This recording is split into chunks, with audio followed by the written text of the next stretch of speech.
Let's rise to the invocation and the He pledge, hit it, please. man. He won't hit the gravel. Linda? Heavenly Father, we thank you once again for a day that you have given to us and we have truly enjoyed. Now, Lord God, we approach your throne of mercy that you might give us the wisdom and understanding that we need to carry out the business for Hope City. In Jesus' name we pray, amen. Join me in the pledge.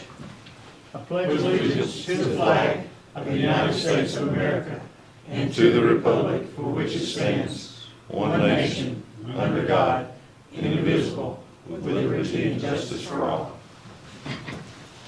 I'd like to welcome everybody tonight. We got a light agenda maybe, so we'll find out here in a minute. But if you review the minutes of the June 18th meeting, get that knocked out.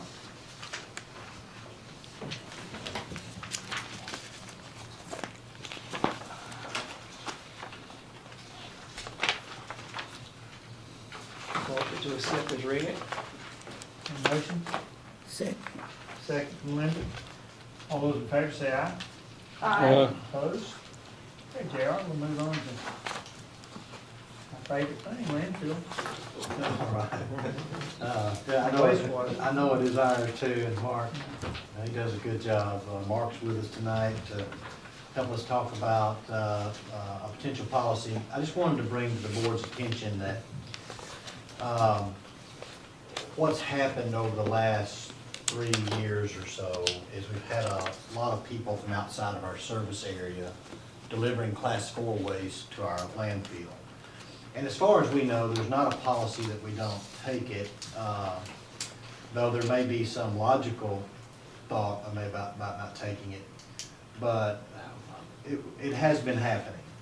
But you can see it's been financially beneficial if you look at your second page of your document there. In 2019, we were bringing in $32,000 a year. You see that's going up and up and up until 2023, we brought in $141,000.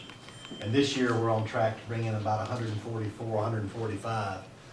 And a lot of this is happening because of shingles. People are taking shingles off roofs outside of our service area, and we're the cheapest game in town. And I think Mark would agree with me, most of the shingles that we're receiving to our landfill are coming from the Texarkana area. They're coming from west of us.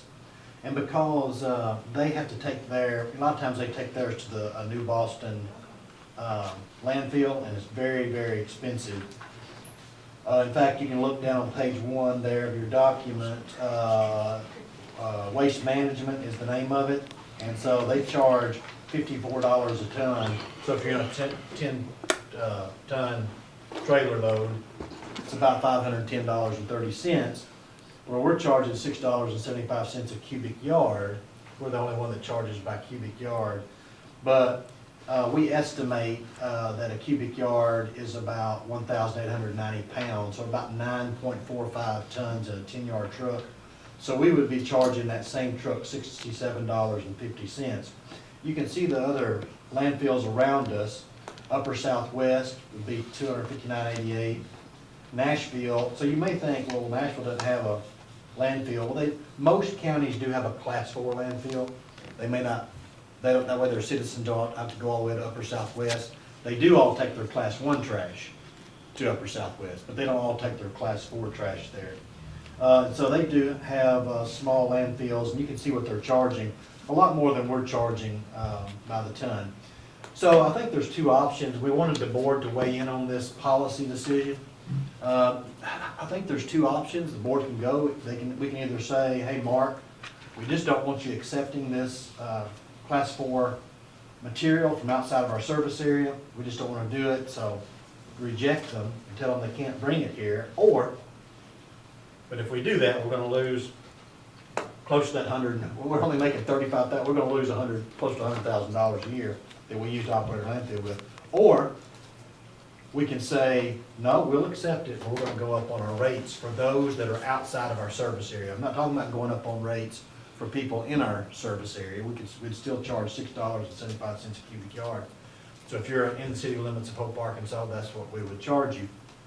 But if you're outside of the city limits of Hope, Arkansas, then we would go up on that fee for people to bring their class 4 material to us. That's really up to a board decision about what you would like to do.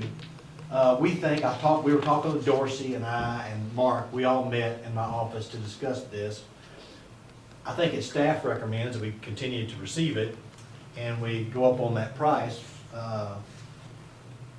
And we see if that helps us make more money. I think it may level out some. If you're further away, you know, people may stop coming. But if you're still fairly close by Plantation County, you're still gonna come here because it's still gonna be the cheapest game in town. And we'll make more money at it and help us to recover the cost of building a class 4 landfill a lot quicker. So if you recall, our last class 4 landfill was built, about how many years ago, Mark? Maybe 6 or 7 years now, 5? I was here, I was assistant city manager during the time, working with Catherine on this, and I think it cost us somewhere close to $300,000, $325,000, if I remember correctly, to build that class 4 landfill. It was projected to last about 8 to 10 years, but with this kind of inflow, I think Mark's saying we're probably in a couple of years we're going to need to build a new one.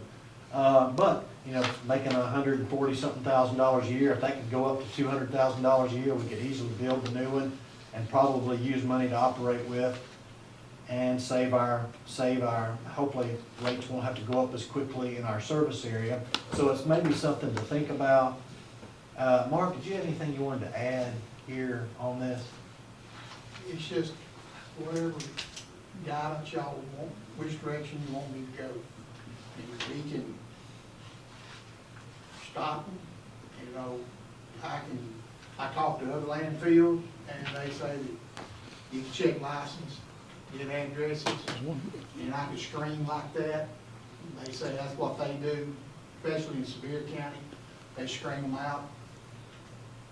Or we can just, like they are saying, go up on the outside, you know, coming in, the influx of class 4. And the people you talked to when you were talking with me, you said, a lot of them said, hey, but it's hard to stop someone when they're lying to you. It's, yeah, they You know, don't lie. they have a hard time Yeah. stopping people Yeah. who just outright lie They to say them. it comes to, you have to learn the people, and, Yeah. you know, he said there's some of them give the same address for 6 months, you know, they're hauling from the house. But we could You have to easily judge screen it. it. You gotta judge You know, even if they hired a commercial, a lot of these are commercial drivers, they're not the household person coming that they show us their license. But we could easily institute a program to say, look, you have to tell us where this came from. We would contact that individual to make sure it came from their residence, or we could say, you got to get an affidavit from someone that lives in the city of Hope, signing an affidavit saying this comes from the city of Hope.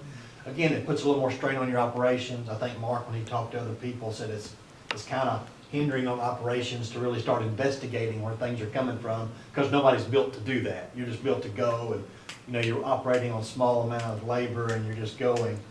But I think after talking with Mark and Dorsey, I think staff would recommend to you to let us maybe just go up on the rates. Am I correct, Mark? Correct, yeah. And let us just operate like we're operating. It'd be simple, and we'll see if the rates take care of it, take care of or diminish part of it, or provide an additional amount of money for us to build the next class 4 landfill and still benefit the operations. So that's what we're bringing to you tonight. All of the outside coming in is contractors. They're contractors. Okay, I've got a couple of questions. If somebody is in the city of Hope and their roofers, is it the same price if they're inside Hempstead County, if they're commercial? Do we have any commercial rates, like if somebody's in the roofing business and they're bringing a load every other day? As of right now, it's a flat $6.75 Okay. per cubic yard. Now that land, I remember when we dug that trench for that one, how much more room would we got down there? I know we're going to the north with the next one probably. Yes, sir. Is there, I would say right now, Couple of years. a couple of years, we'd start having to construct a new. Is there room past that for another one? Yes, sir. So we got, The engineer was, last time he was down there, he said they were preferring to go to the north of where that pit is. And we take dirt from there now, so it's kind of a pit halfway there Yeah, now. yeah, pretty much. So Yeah, we steal dirt from there to put on top of class 1 and class 4. if you've never been down there, I couldn't believe how fast that hole filled up. I mean, it was a giant hole, and the next time I went down there, it was half full. And I was sitting there going, where's all this stuff come from? But if you have a house, is there any extra charge if somebody brings a whole house down there? It's a flat $6.75. 75 cents a cubic yard Wow. for any class 4 material. Now, we don't accept something that's not class 4 material. Can't put it in there. Yeah. But this, if we're proposing, we'd charge $20 a cubic yard, right? That's what we $20 a cubic yard. How did you come up with $20? Is that, which one is that It comparable? would be like $200 a ton. Well, a little bit under, a little bit under. Under two. It's 9, and that's an estimate because when you look online, it takes like 27 bundles to make a cubic yard of singles, and that would weigh, 27 bundles would weigh somewhere between 60 and 80 pounds, and we went with the 70-pound average to figure our ton quantity. Yeah, so the $20 a cubic yard would put us up close to the $200 a ton, $200 per 10 tons, but that'd still make us cheaper than everybody else, and you know, it would significantly, if the same amount of quantity came in, it would, triple our quantity. So we're at 141 now. I mean, if we tripled that, which I don't think we will, I think some will diminish, but if we did triple that, we'd be up close to $400,000. That'd be a significant increase. We could easily, manage our costs better. But it's really kind of up to the board if y'all want us to prohibit it, or you want us just to try going up on the cubic yard charge.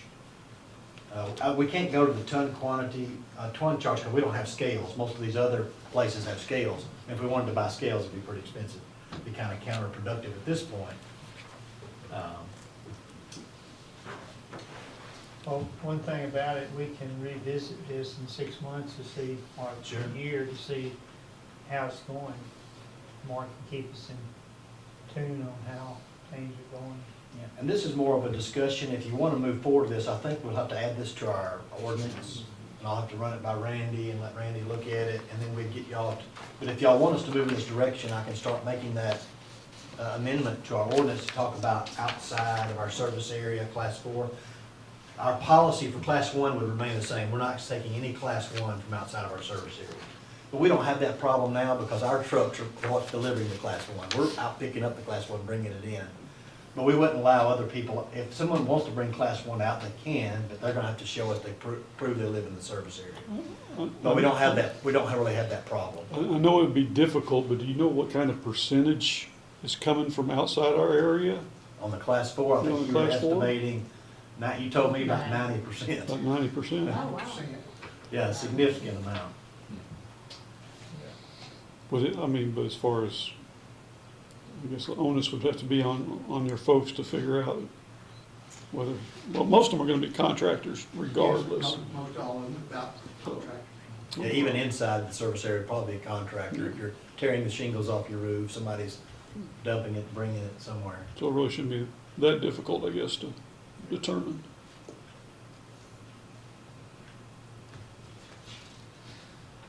And you could even put a bite in the ordinance that if you lied to us, you could be fined, fined. You could put a bite in the ordinance on that, so if you caught somebody lying. Once again, Mark, with the volume coming in now, what's the lifespan that we got left of that place? I would say 3 to 4. And how long did it take us last time to get permitted for the next one? We're already permitted. Are we already in? Yeah, I believe if I understood right, that whole end, that whole west side has already been approved Okay, for class 4. that's what All it has to be just approved to The plans just had to be the approved. plans for the actual camp itself. Is that, one time we got into that, it took forever to get planned.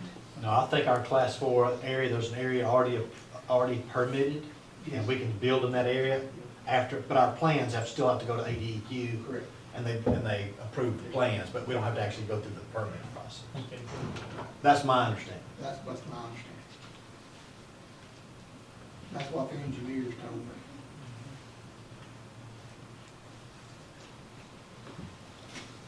Okay. Well, I would suggest we move forward. Yeah, we can always adjust. Yes. So you need a motion? Just do it? I don't think we do. If we're gonna have to do this through the ordinance, we'll get we'll get the motion of, if y'all want me to just go ahead and change the ordinance and bring it back to you, then I can do that, for the next meeting or the meeting thereafter or whatever. Anybody got a problem with that? And then we can vote, we'll actually vote on it in 2 weeks or whenever we get back. But there's any adjustments we need to make to it before Randy goes? Are we happy with what we talked about, or we want to make some adjustments anyway? Well, I like the city manager's suggestion of if they lie, to have some kind of penalty imposed. And that would, if we do that, it would only apply to the class 1, because class 4 now we're saying we're accepting it from anywhere. But we could still do that. I could run that by Randy, and he could put his legal mind to it and see. Well, we probably have to have like that'd be a violation of the code section. Yeah. If you do not disclose correct identity, yeah. Yeah. That'd probably be. So I can add maybe a section in there about, receiving class 1 from outside of our service areas prohibited. And, if someone violates that statute or presents in such a way that I use the term fraud, falsifies the identity of that location, that maybe it could be a fine, and we could write them a ticket, send them to court, something of that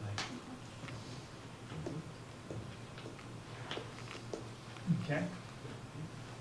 Steve, any questions, or all good? All right, let's go ahead and write it up, and we'll bring it back and vote on it. Thanks, Mark. Mark did a lot of Glad research you on brought that this. to our attention. Yeah.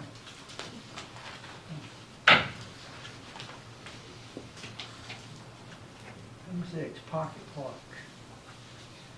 Yes, sir. So the pocket park looks really good, I think. I think everybody agrees with that. A lot of color down there, very nice. Downtown Network's done a great job with their, Additions. yes, their volunteerism and funding of these things. They came to the board several months ago and got some of those things approved.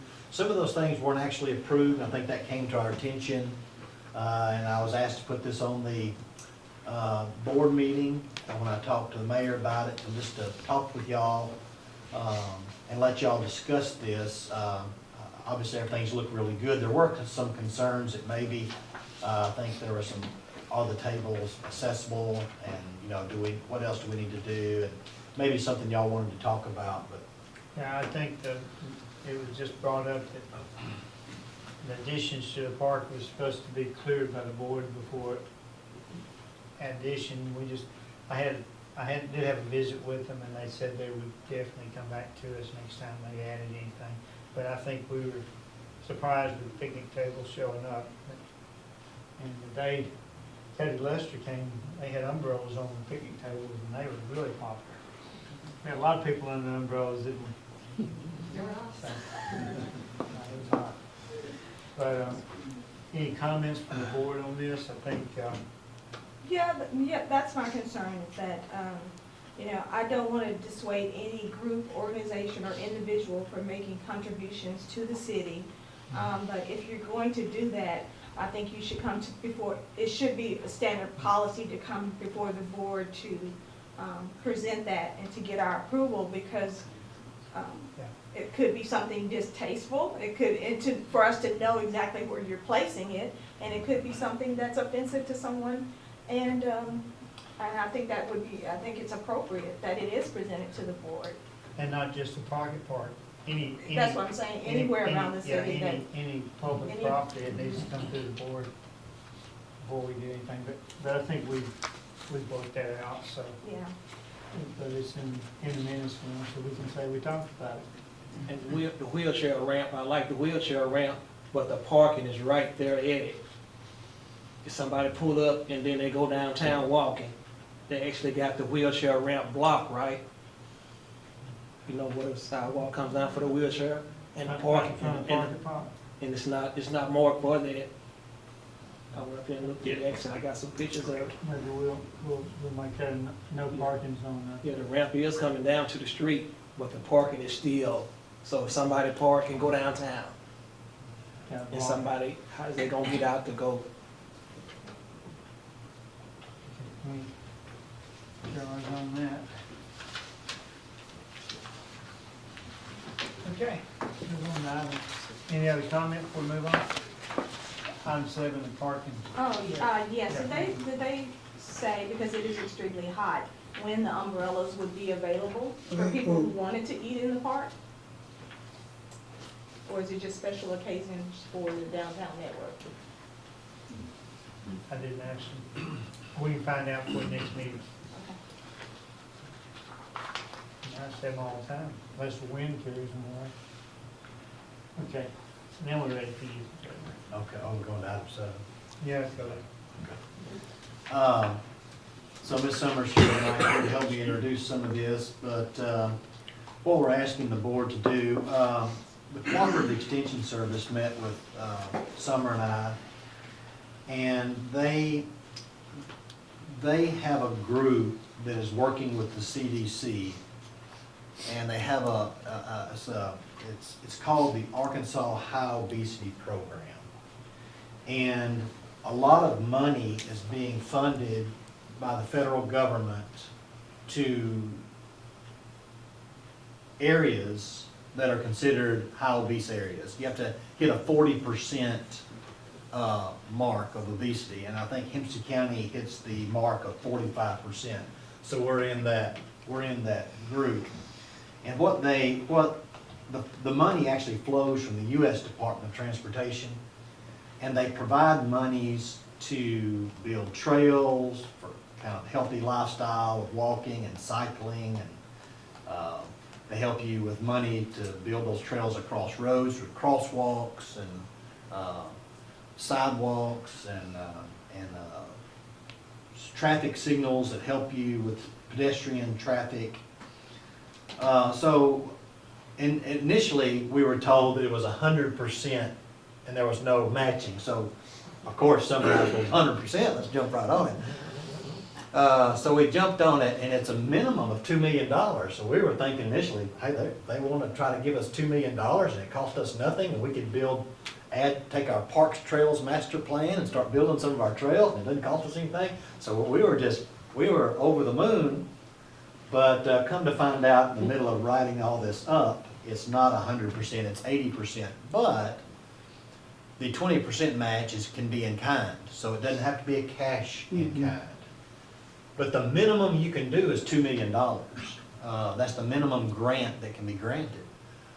And I think the Hempstead County RHOP folks, they help you write the grant. They're kind of like Southwest Planning Development District in this arena. They help you write the grant. They help you through the process. That helps Summer. We use our park master plan trail system as our go-by. That's one of the things. You need to have some kind of master plan, which we have, so that was good. It fit right into this program.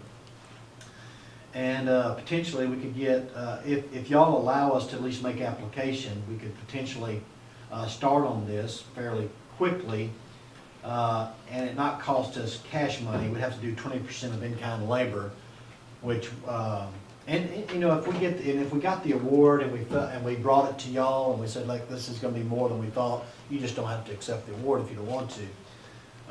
But if you give us permission to make the application, you know, Summer will work on this with the RHOP folks at the Cooperative Extension Service, Hempstead County Cooperative Extension Service, and we'd try to make this happen. I think they're thinking they can only do one in their service area, and they represent so many counties. So there may be another county they represent that wants to do it too, so the projects may get put together. And so it may be $4 million project, which we're doing 2 million, somebody else may do 2 million or something of that nature. Or we may, both may decide to do $1 million and use up that minimum 2 million going together. But that would be something that, we'd let Summer and them work out, but I think Summer, and maybe I'll be quiet and let you talk, but do you have something you'd like to say to the board about this? I think I've muddled through it a little bit. No, there. I don't have a lot to say about it. I just think proceeding with this would benefit us, as in they can also cover sidewalks to make all of our facilities ADA accessible. It's just really for safety. We're trying to keep people off the highways, exercising off the highways. We want them to utilize trails in a safe manner to exercise. But really, a lot of this would be beneficial to us as far as data collection. The Extension Office wants to come to the park and collect data on vehicles speeding through the park, the uses of the park, how many cars come through, how many pedestrians walk a day, and I think just for furthering our knowledge on how utilized all of our park systems are, that will benefit us in other grant systems also. So I think this is just kind of worth digging into and kind of going on an adventure with. Like JR said, when we get to the end of it, we could say, sorry, we don't want it, but our hawk for Hempstead County is here for the next 4 years. We have Jamie Collier, and they are willing to help us in any way possible, and a lot of it will be a lot of data collection and groundwork before we even make an application, so. And I think the neat thing about this, if the voters approve what y'all are taking to the ballot in November, if the board ends up deciding to build, if it gets approved and we end up building that aquatic center where we talked about, that could be kind of the central hub of trails going into Fair Park, throughout the ball field areas, and down through the soccer field. And we're doing the 6th Street now that's gonna have the bike lane on it. And we talked about restriping 16th as well, and it's wide enough for a bike lane. We could start implementing some of those kind of programs into it too, and maybe it would fit some of the grant money. It may not all fit the grant money, but everything we could get to fit this grant money, it could enhance everything we're trying to do. And if something does fail at the ballot, maybe we could still do, part of something. Start moving in a direction. So. Good. What do you need from us? I think we'd like a motion to allow us to make application. Any other questions? Motion? That's all desired? I move that we allow the Park and Recreation to consider and begin to work on that SS4A grant. Second. Motion second to proceed, all those in favor? Aye. Aye. Opposed? Thank you very much. Well, thank y'all very much. Yeah, it's a good program. All right, here we are, item 8. Well, we have one more thing for you. Summer has been working with Southwest Planning and Development District, preparing for the outdoor recreation grant. We'd like to make that application again this year for the splash pad at Northside Park. This would give us a second run. It'll say our November 5th election is not successful. This would give us a plan B to get that done. If our November 5th election is successful, this would give us money to still use down at the, we can still use it for the Northside Park and help offset some costs. So I think, Summer, unless do you have anything else you want to say about this grant? I know we've done it 2 years now. It's a 50-50 matching grant. So it'd just be a way to offset some costs and hopefully get something, move in another direction, to try multiple avenues to get something accomplished. And they're willing to work on it. Southwest Planning Development's willing to help Summer with all the application process and all the public hearings and whatever the new stuff is. I think there's new stuff this year that we have to do. So we've got some experts to help her, and we're just looking for the approval to make the application. Did you need to add anything? We still have to have a public comment meeting, the points. We do. So with all the new things that have been added, we have step processes now. It's a complete online application, so we do have to go step by step. It starts with community outreach, which goes way before the public hearing, and Ms. Marsh is actually helping me with that. We have to have 3 various community outreaches. We go to different groups. I have to post on social media. We have to go visit other places. And from community outreach, we go to volunteer days. We have to show where we actually volunteer in our park system, and then we move into public hearing. And so there's a lot of new steps we're taking, but we will hopefully have the public hearing possibly next board meeting. That way we can do a resolution in August, and I can make application early. It's due August 29th, so. Now, when will we be, when is the notification date that, whether it's accepted or not? So they, after you turn in August 29th, in September, they will notify you if you were selected to come to a presentation. When you make presentation, that's usually early October, and then you find out early November if you're awarded the grant. So we would know before the election We should. for the recreation center as We well? should. And part of that recreation center is a splash pad Yes. for Northside. Yes, we should know right around election time. With all the added things this year and the way it's kind of flowing through an online process, I don't want to promise the exact date, but it's usually right around the beginning of November when we know. If we do wind up getting it, is there a plan as far as what to do for Northside? If we're doing a different avenue for a splash pad, is there anything additional that to go in its place for that? So there would still continue work on the community garden, that's in the master plan at Northside, updating the basketball court. So there's still work we will be doing in addition to a splash pad over there, so. I was trying to think on that master plan, if there's anything that, on Northside that we did, There's some trails at Northside we had on there. that we could add back in if. The bathroom. the- And I think, you know, and you're gonna see in a minute, we really let this language open on the ballot initiative. Whatever we specifically identify on that ballot, we have to do. Whether you've got all the money there or not, you gotta do it. If you say it, you gotta do it. But we've also built in language that allows us to do general things if we have extra money. So, let's say we use splash pad money from a recreation park, then we can still use the extra money we have in our, if we may get from November 5 to do these other things. There's nothing, would be nothing illegal about that, according to Taylor. They don't really care where the money comes from to pay for it in terms of the ballot initiative, just that if you say you're gonna do it, you've got to do it. And so we've built in some language to be careful about that. Okay. All right, is there a motion to proceed? Applying for the grant? Is that what we're doing tonight? Mhm. Make an application, we'd like to make a motion to make application. Application, yeah. You still got to go through all the hoops. I move that staff make application for the outdoor recreation grant. Second. Motion second, all those in favor say aye. Aye. Opposed? Okay. Thank you. Joe?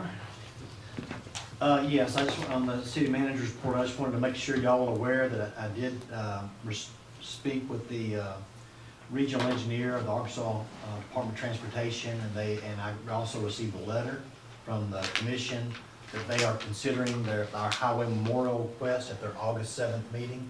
So after that meeting, we should know if that's been approved or not. And if it is approved, then we'll walk through the process to have the signs made and paid for, and then have a time to erect those signs and have some kind of like a ribbon cutting or a public notification notice of those signs. So that's one. So August 7th, we ought to know about the Highway Commission's decision. Number two, I have before you, if you look at a handout at your desk, this is the ballot language, and Randy, if you don't have one, I'm just going to copy the first one right there. This is the ballot language and the ordinances that we're going to ask y'all to approve next meeting. So you have the language before you. You can read this. If you have any questions about what the language is, get with me. We can talk to Taylor. I would just say, I've talked to Taylor after reading through it, and I would just say this. So for example, on the ordinance to call a special election on the question of issuing bonds, you see this, what's on y'all's first page? I'll just use y'all's first page, mine's not the same.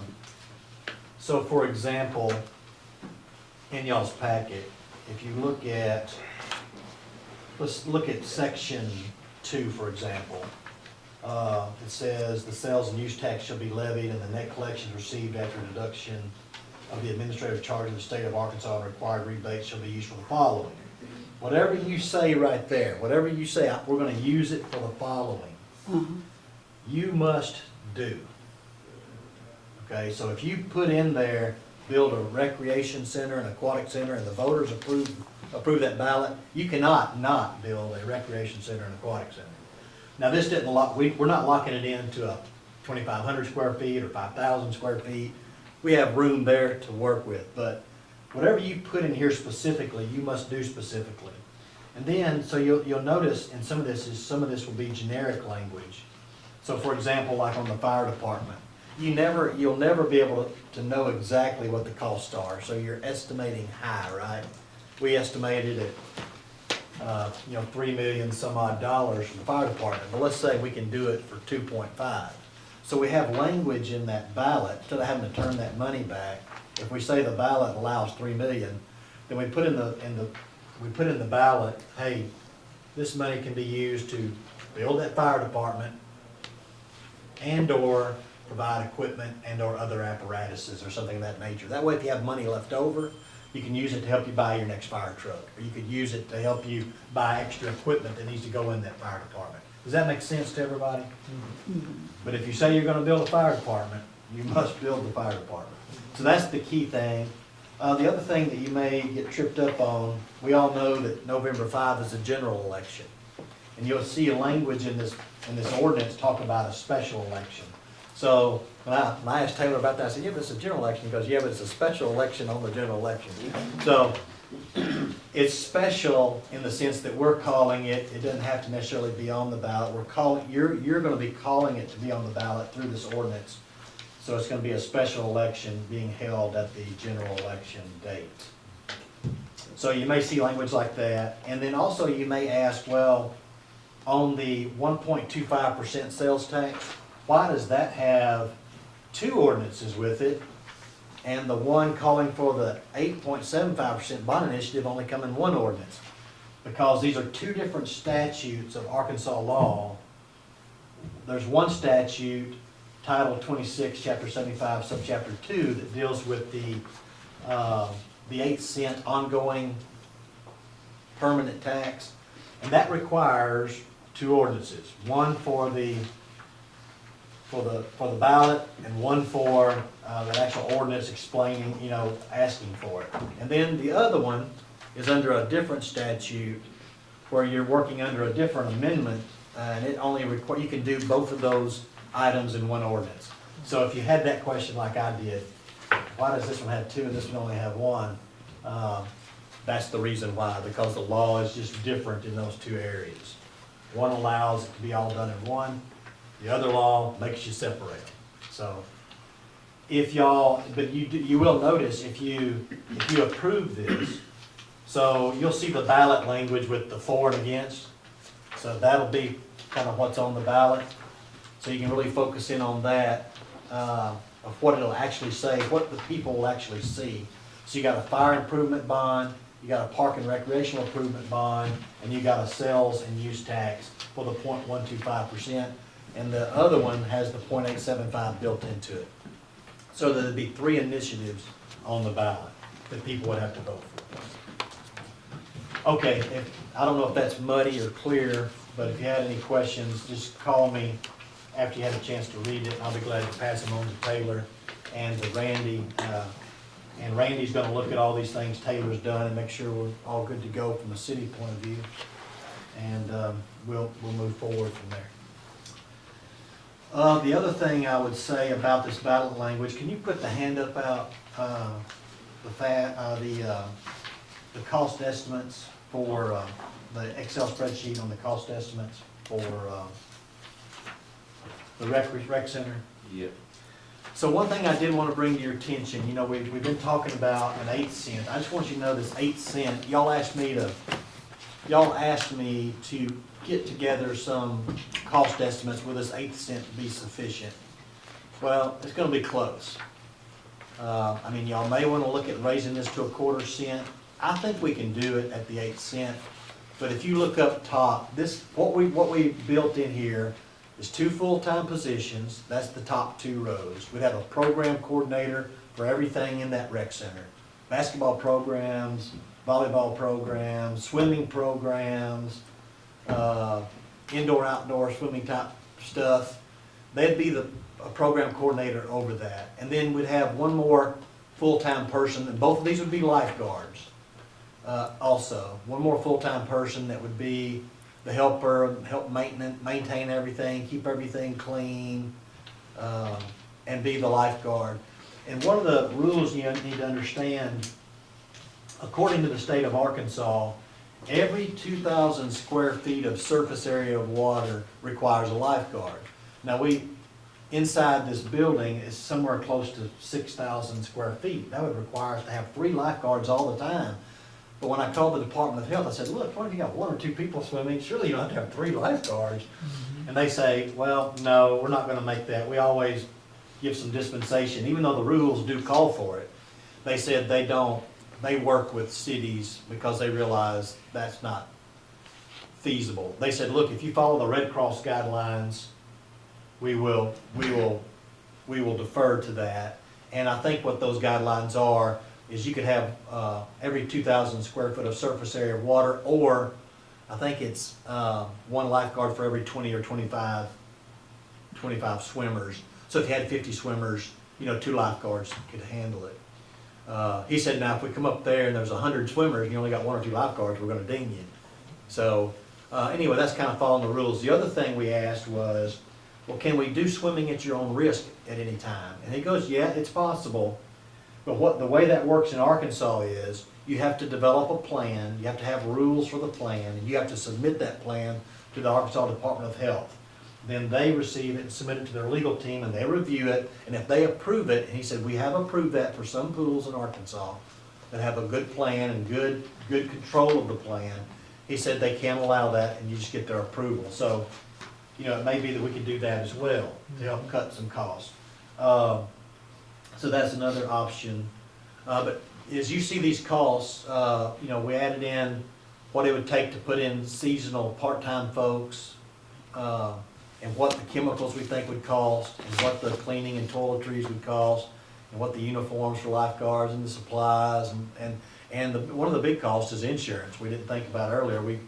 If you insure a $25 million building, and the insurance rate is 0.0026 per dollar, it comes out to be about $65,000 a year to insure a building like that.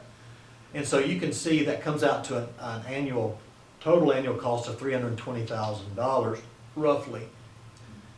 Now, currently, we're spending about $65,000 a year on our costs now. So if you said, hey, well, we'll keep spending that, you can take that off the $320,000, and we'd need $255,000 additional dollars to operate at where we're operating now. And 1/8 cent tax is estimated to bring in about $350,000. So that would leave us a little money to put back for long-term problems that arise from building and bigger costs that may come down the road in the future. I think this could work. But I wanted y'all to see our estimates anyway, and these may not be perfect, but these are our estimates, and if y'all wanted to consider, if you think, well, 8 cents not gonna be enough, JR, I wanted y'all to know this information before next week when y'all have to make a decision. And under the law, if you do decide on this particular law that on the permanent tax, it has to be in 8 cent increments. You can't say, I'll do a 7th. It's gotta be, the law requires it to be in 8 cent increments. So if you want to move out of 1/8, you gotta go to 2/8, which is 1/4. So that's the way that particular statute works. So your only other option, if you think 1/8 cent's not enough, would be to go up to the 1/4 cent. but there's still opportunities for minimal fees or That's right. sponsorship. That's right. So there's a lot of other opportunities we can build into this too. And Summer and I have talked about some of those today. We think this can work. I just didn't want to blindside you, and 5 years from now you go, JR, this isn't working. I didn't want to say, well, I withheld this information from you. I wanted you to know what our thoughts were about the costs of operating that building. And this is, But realistically, if for some reason the permanent tax failed, but the recreation part passes, even with sponsorship and possible fees, could we support a rec center? that would be something the board would have to consider. And you know, the board can undo if say the voters approved a rec center, the board could undo it and say, we're not gonna do it, and just not take any of the money. There's a way to undo this. Or the board could say, no, we're gonna do it, we're gonna find a way to fund the $255,000, we're gonna do it anyway. That's gonna have to be a decision of the board, and at that point, you have to tackle that. Yeah, and vice versa. The Taylor told me he intentionally wrote this 1/8 cent, let's say the opposite happens, yeah, 1/8 cent passes, and everything else fails. This 1/8 cent will still be in effect, and could still provide monies for, help us with our park. This doesn't fail just because the other one fails. Okay. But if the board said, no, we don't want to do that, that's not what's our intent to the voters, you could still undo that and give it back. But it'd really be, but we're saying, hey, if this passes, this would still be a money that the park could use for trying to bring about our master plan another way. So we really tried to tell the voters to the extent we can exactly what this is gonna do. And we limited it to the fire department, Parks and Rec, Aquatic Center, and indoor-outdoor. And we had the splash pad at north side, we had the 2 fields at the soccer field. We had the tennis courts renovation and the new pickleball courts. And I think that's the specifics, what specifically has to be done if these things pass. And then if money's left, we can do more. We can do other things, because we have this other language in there. But you'd have to do those things. So I hope that's kind of clear. We did create a fact sheet. Daryl, can you show the fact sheet?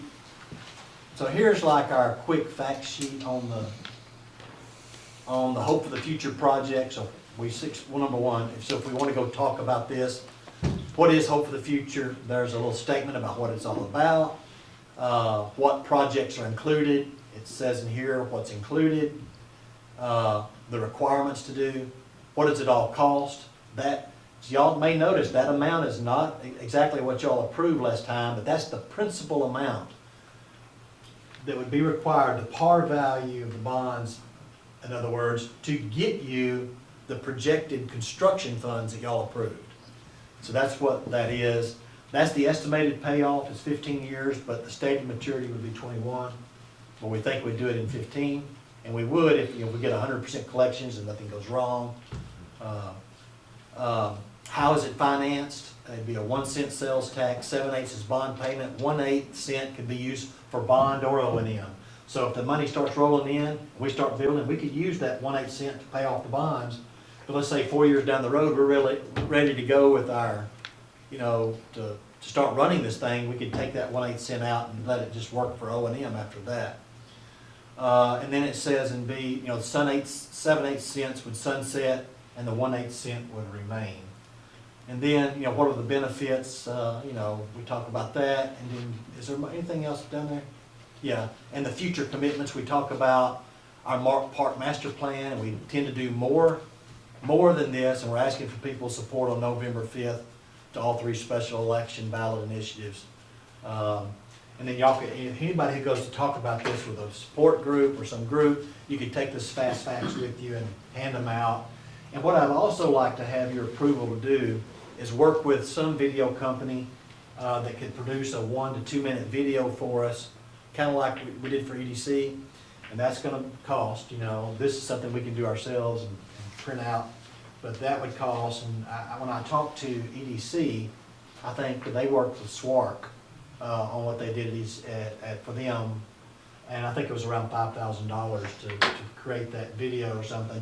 I'm not saying we have to do it through SWARC, there's other companies too, but that is a local company, and I rather suspect they're probably cheaper than somebody out of Little Rock or Dallas or wherever else you might go.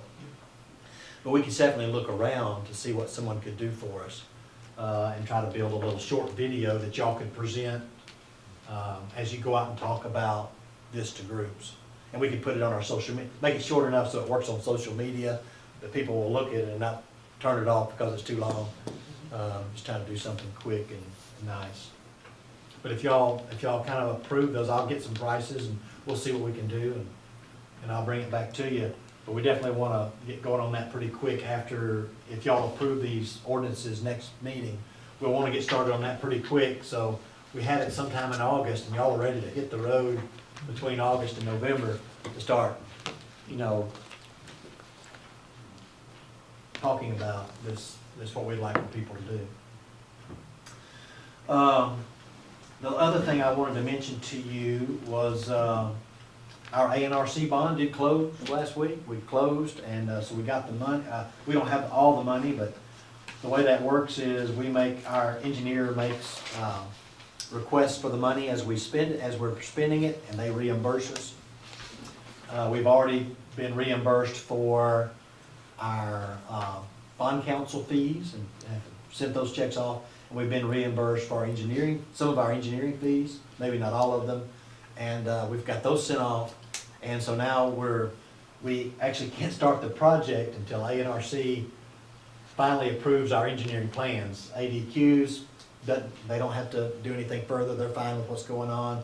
Department of Health has already looked and they don't need to do anything, so they say we're good to go. But we're waiting on ANRC themselves to say their engineers are in agreement. So, but as soon as that happens, we're gonna start the bidding process, and then we'll bring to y'all the bids, and y'all will select the bidder, and then we'll go to a pre-construction conference, and then we'll start working on the project. So that's kind of where we are with that. And Mayor, that's really everything I had for y'all tonight.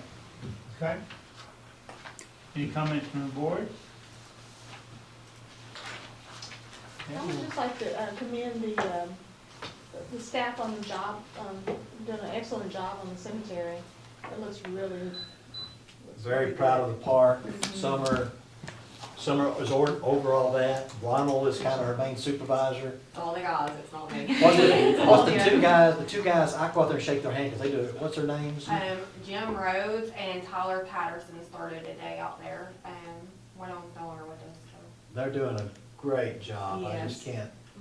Jim used to work for us years ago, right? Jim is doing a great job. He wasn't here when I was here, but he's doing a great job out there. No, I mean, he used to work for you. I don't think we've had one complaint this year.